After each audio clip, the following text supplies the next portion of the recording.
Než začneme, mám na vás jednu malou prosbu. Snažím se dosáhnout hranice 1000 odběratelů, což je pro mě opravdu významné číslo. Klikněte prosím na tlačítko odebírat, je to jen jedno kliknutí, ale pro mě je to obrovská motivace k další tvorbě. Moc vám děkuji.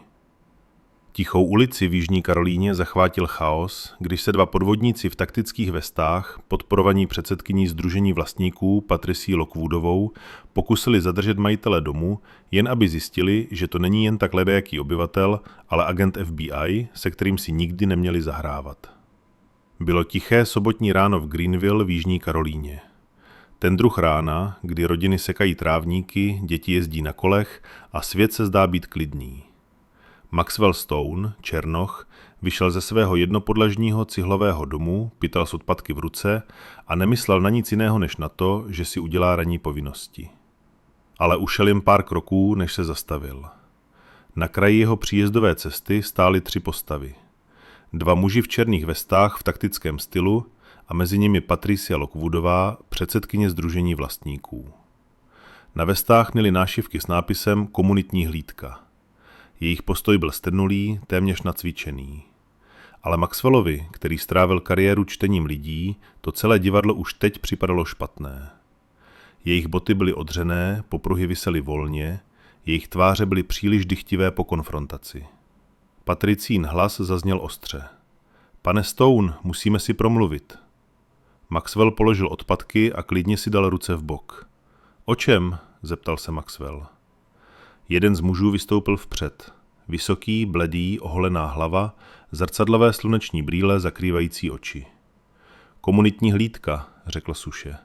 Porušujete předpisy sousedství. Jsme tu, abychom vás zadrželi, dokud nepřijede policie. Ta slova dopadla těžce. Zadržet mě? Opakoval Maxwell, tónem hlubokým, téměř pobaveným. Patricia si pevně založila ruce. Ignoroval jste opakovaná upozornění. Tohle zašlo příliš daleko. Nemůžeme tu mít někoho, kdo podkopává pravidla naší komunity. Tito muži jsou tu, aby zajistili, že se podřídíte. Maxwellův pohled přešel z ní na ty 2 takzvané důstojníky. Jeho hlas byl klidný, ale tvrdý jako ocel. A jaká jsou přesně obvinění? Druhý muž, menší, s širokými rameny a neupraveným vousem, vytáhl z vesty složený papír. Porušování vlastnických práv, nedodržování příkazů sdružení, nepovolené úpravy příjezdové cesty, hlučná shromáždění, seznam pokračuje. Maxwell se téměř zasmál. Takže si myslíte, že vám to dává právo vstoupit na můj pozemek a, jak jste to nazval, zadržet mě? Vysokému muži stůhla čelist. Správně, můžete jít v klidu, nebo vám to stížíme. Na chvíli se zdálo, že vzduch zamrzl. V okolních domech se pohnuly záclony. Sousedé se dívali, telefony už pravděpodobně nahrávaly. Maxwellův hlas prořízl ticho. Žádná taková věc jako komunitní hlídka neexistuje. Nejste policie, nemáte tu žádnou pravomoc a právě teď neoprávněně vnikáte na cizí pozemek. Patricíny tváře zrudly. Nemluv se mnou o pravomoci, Maxwelle. Měli jsme skutečné stížnosti a já nedovolím, aby se toto sousedství rozpadlo kvůli tobě. Maxwell nezvýšil hlas. Nemusel. Jeho slova dopadla jako varování, když řekl. Dneska jste si vybrali špatnou příjezdovou cestu. Vyšší muž udělal odvážný krok vpřed. Boty zaskřípaly o beton. Pane, nedělejte to složité, řekl strnulým hlasem. Nespolupracujete, to znamená, že máme právo situaci eskalovat. Maxwellova ústa se skřivila, téměř do úšklepku. Eskalovat? Stojíte na mém pozemku bez odznaku, bez zákonné pravomoci a nemáte tušení, v jak velkém průšvihu už jste. Máte 30 sekund na to, abyste ustoupili, než budete litovat tohoto kousku. Patricia na něj vyštěkla, podráždění vzplanulo. Myslíš, že výhrušky tomu pomůžou? Ignoroval si dopisy, varování, pokuty. Sdružení existuje, aby udrželo toto sousedství bezpečné a úctyhodné. Lidé jako ty. Zastavila se uprostřed věty, rty pevně sevřené, jako by málem prozradila příliš mnoho. Viděli jste někdy někoho zneužít mocenské postavení ne k ochraně komunity, ale k jejímu ovládání? Než se ponoříme hlouběji do tohoto příběhu, napište nám do komentářů, odkud se díváte. Rádi to vidíme. A pokud věříte, že by nikomu nemělo být dovoleno zneužívat pravomoc pro osobní předsudky, zmáčkněte tlačítko like a odebírejte Story Arc, protože skutečné vedení je o službě, ne o kontrole. Maxwell si toho okamžitě všiml, oči se mu zúžily. Lidé jako já, co? Dávej si pozor, jak tu myšlenku dokončíš, Patricie.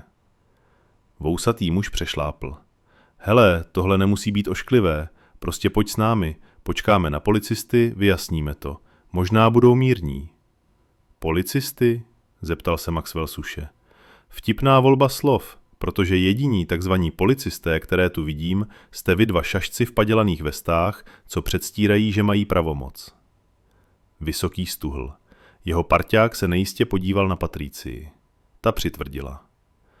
Tito muži jsou pověřeni představenstvem sdružení k zajištění dodržování pravidel. Nemusíme se ti zodpovídat. Maxwell se tiše uchechtl. Poslouchejte se, přivedli jste dva. Dospělé chlapy v taktické výstroji z výprodeje, aby vymáhali pravidla. Takhle zákon nefunguje. Obecenstvo kolem nich rostlo. Maxwell stišil hlas pro podvodníky, ale dost hlasitě na to, aby to slyšel Blok. Chcete skutečnou pravomoc? To je výcvik, to je zákon, to je odpovědnost. A skutečné poldy bude tohle malé představení velmi zajímat. Na tváři vysokého muže se myhl záblesk pochybností, ale tlačil se vpřed, dokud nebyl centimetry od Maxwella. Pokud budete klást odpor, spoutáme vás. Neskoušej mě. Jednal jsem s vymahači kartelů, kteří byli méně bezohlední než ty, řekl Maxwell klidně. Ustup, než se to stane něčím, od čeho nebudeš moci odejít. Patricia se snažila vzchopit. Proč bychom my ostatní měli žít podle pravidel, zatímco ty si děláš, co chceš? Máme systém, Maxwelle.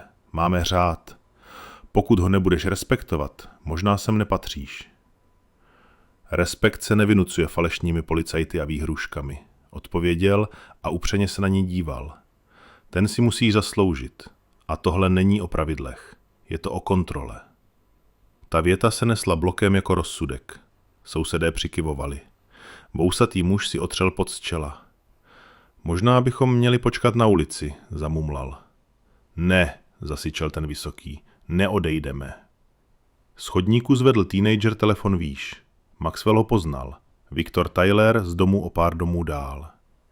Čau, pane Stone, mám vás živě, sledují to tisíce lidí. Vysoký podvodník trhl hlavou směrem ke klukovi. Polož to, štěkl a udělal krok k němu. Špatný tah. Maxwell se okamžitě pohnul a vložil své tělo mezi muže a teenagera. Jeho hlas schladl. Jen pomysli na to, že se toho kluka dotkneš. Tady to končí. Podvodník stuhl. Toto je záležitost sousedství, štěkla Patricia, hlas se jí zvyšoval. Nikdo z vás by do toho neměl zasahovat. Žena s dítětem na boku zavolala z verandy. Záležitost sousedství? Mně to připadá jako obtěžování. Přidali se další hlasy. To je špatné. Kde jste tyhle chlapy vůbec našli? Nemůžete zatknout souseda za to, že posekal trávu moc nakrátko? Maxwell nechal hluk utichnout, pak promluvil jen tak nahlas, aby to bylo slyšet. Patricie, slyšíš je? Tohle není řád. To je chaos. A ty si ho vytvořila.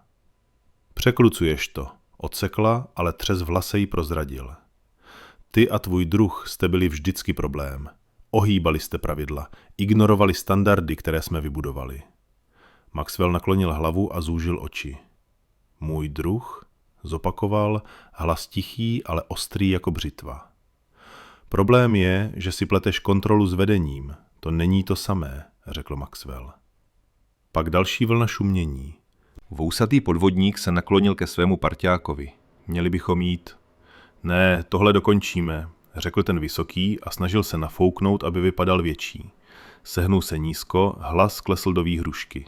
Poslední šance, pojďte s námi, nebo použijeme sílu.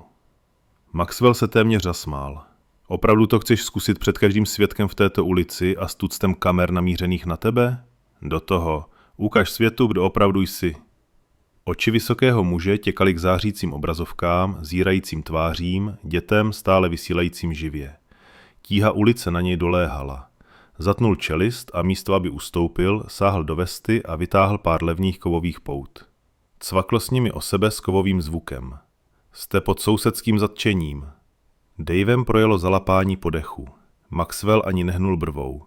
Jeho hlas klesl do toho ostře řezaného tónu, vybroušeného léty federálních výslechů. Pokud jen pomyslíš na to, že mi ta pouta nasadíš, je to zločin. Vydávání se za policistu, nezákonné zadržování, vězení. Justinova ruka se zachvěla. Jeho parťák Austin šeptal v panice, hlas mu přeskakoval. Justin, to je šílenství, zavřou nás taky. Ale Patricia štěkla, zoufale se snažíc zachovat si tvář. Udělej to, ukaž mu, kdo tu velí. To byl bod zlomu. Pýcha přemohla rozum. Justin vyrazil, ale Maxwell se pohnul rychleji. V jedné plynulé šmouze, úkrok, otočka, cvaknutí. Zalapání po dechu se změnilo v křik, když pouta, která Justin zvedl jako hrozbu, byla nyní zamčena na jeho vlastních zápěstích. Dav explodoval. Někdo zakřičel. Viděli jste to? Teenager zařval. Otočil to proti němu. Maxwell stál nad Justinem, klidný a neotřesený, jeho hlas prořízl v řavu. Skončil si, nebraň se, bude to jen horší. Patricii zmizela barva z tváře. Nemůžeš ho zatknout, zaječela. Maxwellova odpověď byla dostatečně chladná, aby ji umlčela. Máš pravdu, nemůžu, ale můžu ho zadržet, dokud nedorazí skutečný zákon. Austin klopítl o pár kroků dozadu, obě ruce zvednuté na znamení kapitulace, strach vepsaný ve tváři. Končím, jsem pryč, vyhrkl, hlas se mu lámal čirým strachem. K tomuhle jsem se nikdy neupsal. Ženská, nikdy jste nám neřekla, že je od policie. Maxwellova odpověď řezala jako ocel. Klidná, ale nepopiratelná. To proto, že to nevěděla. Patricia zamrkala, její sebevědomí kolísalo, byla zcela zaskočená. Co? O čem to mluvíš? Maxwell upravil své držení Justina jednou rukou, pevný a neotřesený. Druhou rukou sáhl do zadní kapsy a vytáhl ošoupanou koženou peněženku. Jedním plynulým pohybem ji rozevřel, aby ji všichni viděli. Zlatý znak zachytil sluneční světlo a zalesko se pod desítkami kamer telefonů namířených na něj. Jsem zvláštní agent Maxwell Stone, prohlásil, jeho hlas se nesl přes blok. Federální úřad pro vyšetřování. Ta slova dopadla tvrději než jakékoliv strčení nebo hrozba. Sousedé zalapali po dechu a padlo ticho. Ten druh ticha, který znamenal, že se právě všechno změnilo. Muž, o kterém si mysleli, že je jen další majitel domu, se právě odhalil jako federální agent. Maxwellovi oči nikdy neopustili Patricii, jeho hlas klidný, ale neústupný. Přišla si na můj pozemek s podvodníky, myslela sis, že zastrašování ti dá kontrolu, ale neudělala sis domácí úkol. Neměla si tušení, s kým máš tu čest. Patricia otevřela ústa, aby odpověděla, ale než mohla, ticho prořízlo kvílení skutečných sirén. Modrá a červená světla prořízla ticho. Když přijelo hlídkové auto, dva policisté rychle vystoupili, ruce blízko pouzder na zbraně, oči upřené na scénu. Muž v poutech na příjezdové cestě, další si trhá vestu a dav sousedů se tlačí blíž se zvednutými kamerami. Napětí se dalo krájet. Maxwell nespěchal. Stál vzpřímeně, upravil sevření Justinových spoutaných zápěstí, pak pomalu zvedl druhou ruku, kožená peněženka se rozbalila s uvážlivým klidem. Zlatý odznak zachytil sluneční světlo a zablesko se jako rozsudek. Pánové, začal, hlas pevný, velitelský, ten druh tónu, který nesl autoritu, aniž by bylo třeba křičet. Zvláštní agent Maxwell Stone, FBI. Blok stichl. Dokonce i šumění sousedů utichlo. Nechal váhu odznaku dolehnout, než pokračoval. Každé slovo odměřené. Muž v mém zadržení se pokusil vydávat za strážce zákona. Neoprávněně vnikl na můj pozemek, pokusil se mě falešně zatknout a poté mě napadl před desítkami svědků. Mírně otočil hlavu a gestem ukázal na telefony zvednuté na každé verandě a chodníku. Každá sekunda byla nahrána. O důkazy nebudete mít nouzi. Policisté si vyměnili rychlý pohled, pak přikývli. Na jejich tvářích se myhl respekt. Justin byl vytažen nahoru, stále v poutech, ale tentokrát byla pouta oficiální. Austin si strhl vestu a odhodil ji stranou, jako by to byl jed. Končím, budu spolupracovat, mumlal. A pak se všechny oči obrátily k Patricii. Vedoucí důstojník k ní přistoupil. Jeho hlas byl odměřený, ale ostrý. Paní, pověřila jste tyto muže, aby jednali jako strážci zákona? Patricia koktala, hlas tenký. Já jsem se jen snažila udržet pořádek. Pořádek? Skočil jí do řeči Maxwell. Nastražila jste falešné zatčení, abyste zastrašila vlastního soused. To není pořádek. Dav souhlasně zařval. Někdo zakřičel. Všichni jsme to viděli, Patricie. Další zaječel. Ty jsi to zorganizovala. Patricín hlas přeskočil, když zaječela.